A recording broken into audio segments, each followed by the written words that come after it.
Sambuyani bafethu ngimphathele umnyushuni bafethu ngimphathele umnyushuni. Nakhumbula bafethu la ku Music Palace lapha yana lo mfana labathi uThagi lapho mekhuluma khona about ukuthi una lady uzwile ama rumors ukuthi and he believes yabo uzwile ama rumors and he believes ukuthi lama rumors. And I believe this is true because say he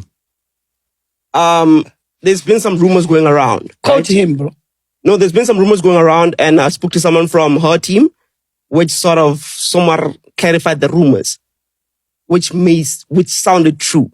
Because obviously he's like a PR guy for una lady. So he was like trying to like brush it, whatever. But I picked up the nah, fuck, this shit is true. And then I also saw videos of the story I'm going to talk about now. Okay. Right? So mbono wako chuchukele.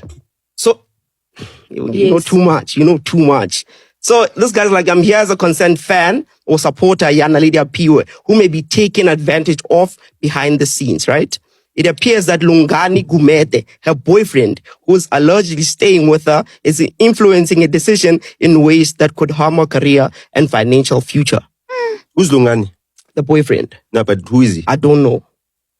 There are worrying reports that she has been encouraged to withdraw all her royalties, and that her boyfriend, who has no clear experience in the music industry, is acting as her manager and making professional decisions on her behalf. It raises serious concern about exploitation, financial control, and loss of her independence as an artist. Right? Please consider discussing your situation on your platform, whatever, about Lungelo Gumede and his brother Benny Gumede, who are moving very quickly. And I feel like as our fans, we need to protect her rights, finances, and career. Do you understand? It is also worrying that he is influencing her personal life. She is now in conflict with her family, most of whom are no longer speaking to her. You? I think you know the sister? Sis Londi. Yes, Sis Londi. I know Sis Londi. I saw Londi in Devon. She has dismissed. That was her old manager, right? Yes, she has dismissed Sis Londi, who came with her to Johannesburg to support her career. We all saw how good Sis Londi was with her, and there are concerns that unhealthy habits, including alcohol use, are being encouraged around her. These are serious red flags of manipulation, control, and possible exploitation that could damage her career. Right. And then I went and I checked the brother of Lungelo, and I saw that they always with my lady, they go to events together. And then the other type of guys that now want to pose with like celebrities. At Boris, what they were there with the lady posing pictures, The boyfriend. The boyfriend and the brother. Right? I think they have like a sneaker business. That's how they met the lady. Nah? So now... They're washing sneakers. They're watching sneaker business. Right? That's just to know. So now... Oh, I saw it. So now, when I spoke to her PR or whatever, they said that no, some of the things is lies. She didn't try to withdraw her royalties. Who hired the PR? So she's on that hide. She's on that hide the PR, I think. Not the boyfriend. Not the boyfriend. She's got a separate team. But obviously, I think... So now this PR is going to get fired. Okay, but let's continue the story. The boyfriend's clothes are in her so much that she can't see what the fuck is happening around her. You understand? And now, she can't fully function with management and PR because she's listening to the boyfriend. And another thing that happened, this one is allegedly, right? She had a deal that was worth just under 5 million rands, right? With a brand, Stambo. And she was supposed to do like, I think, 13 billboards, if I'm not mistaken, with Stambo. Like right? funny. And then she lost it because she made comments about Mawelele's new girlfriend. She looks Chinese, she's got the eyes, right? And she went there and she said, she made comments about Shein, this is Sotengu Shein Duze, this girl is Timu, blah, blah, blah, blah, blah, and stuff like that. And that's how she lost the deal. Close to 5 million rands. So ngaze ngasho mina ngathi bafethu into leyana ahlahla soyiqiniso leyanto. Yabo. Ngaze ngayibeka wazophinda wakhuluma futhi waphakamisa indaba yokuthi uNaledi Aphiwe uluze iStambo deal because of commenta ku picture ye girlfriend ka Mawelele lapho sithi khona ishini seduzane what and I still remember that post. I still remember lapho post khona zanga comment wavela waposta wabuya wakhomenta ku post ka Mawelele kwenye. You understand? Ayileza be u2 ngelanga le Valentine. I still remember even that one. So ke ngoku wabuya wathi uthi kahle una lady because of the way behavior ngakhona zonke into lezi menze abaluza ideal almost 5 million and as with 15 billboards if I'm not mistaken.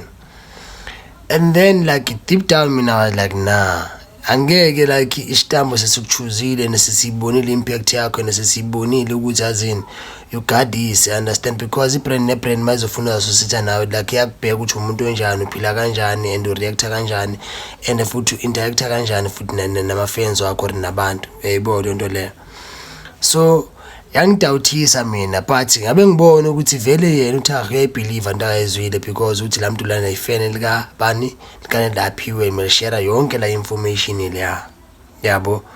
Ngabe ngitsho ngithi mina ibrand enjani engavele ikhathe wonke ama-ties seyiqalile ukwenza umuntu seyiqalile usebenzisana nomuntu and seyiqalile uma-approacha yonke into sebeyilungisile, everything is going accordingly and then 1 2 1 2 1 2 sekuyajika manje out of nowhere just because unalady uphoste ukuthi ishini seyiseduze whatever nakhona ipost iChina yabo. So like yangenza ngadawuthanyana yonke lento le but manje mangihlala phansi ngiyibheka yonke lento le ngithi nah man kahle mokhona samtshela sinyana meyikhona la yabo, mokhona samtshela sinyana meyikhona. We're looking for influence and the data matters to us, and we've invited Naledi into our family. If you ask me if Naledi is going to be signed and we're moving forward with the deal from our end, it's a big yes. So I just wanted to clear the air from our relationship perspective. No? Okay. Cool. Hold on. And then sekuhamba isikhathi ke manje into eyenzakalayo ke manje sekuyavela ke bafethu yabona the same platform Music Pulse lapho ifoyela khona whoever, I think maybe it's a management team yase Stambo babuza about a deal or whoever bakhuluma naye lapha yana efonini kuyachaza la muntu ukuthi hayi cha yabo ideal asekhanzelanga uyayibona into le unaledi aphiwe sesebenzisana naye kule deal yeStambo yabo kusho ukuthi la mali besithi iluzile ishimiza yabo uyabheka la mamethi yabo even nakwi video bafethu bayabonakala ezabantu vele nje abadangalele nje ayibona into le inhliziyo ezibhlungu ba disappointed ukuthi at the end whatever bewish afona daphiwa yenzeka uyayibona into le bafethu idanifolo umuntu omnyama bafethu umuntu omnyama hleze efisela umuntu omnyama into embi bafethu yabo. As much as I said even nakule situation yakhe nodade wakhe I don't blame mina i-boyfriend kana lidaphiwe if vele uyadate nolungile or nolunga loyo, you understand, I don't blame that guy and I don't blame ukuthi uyena or influence unaledi ukuthi unaledi magcinelwe nosisi wakhe. There's no such bafethu, ayikho lento leyo. As a musician wonke umuntu ongumculo or wonke umuntu onebusiness always want business lakhe libone lithuthuka lifika kwelinye izinga. And if vele la out la boyfriend yakhe imsupporta kweqiniso ukuthi mayifuna umbone ephumelela and then imbonisa izinto emela azibone, ngabe wrong yini na? Mbuzo wami nawo loyo bafethu because abantu abaningi they always have that thing ukuthi ma data awumelekanga ukuthi ubonisane nomuntu odata naye just because ubona they feel ukuthi lo muntu odata nawe uyena ozokulahlekisa kanti umuntu odata naye most of the time uyena ukwazi ubona amaqiniso more than labantu laba acted bayakuthanda mara bengakuthandi. Yebo lonto le yes asadi ukuthi yena usisikala into kaNaledi was i management team yakhe but if akasa provide imsebenzi or akasayenzi lento emilitayenze just because usisikala Naledi unalimele enze kanjani mele ahlala nalomuntu loyo. There's no such guys. Everything ebomini mele ihambe if ayiphambili ikhathwe and then uqhubeke ngempilo because bonke abantu abaphansi abayisekelo for life yakho abaphathi of life yakho mele bafake impact positive and bafake impact to change ubomi bakho. But if they don't change your life, cut them off. There's no need to be so forced abantu bahlale nawo but there's no way apha niyakhona nabo. So the same thing that appear ayenzile and I don't see nothing wrong as long as ebona ukuthi apha yakhona yaphambili yena. Uyayibona into le.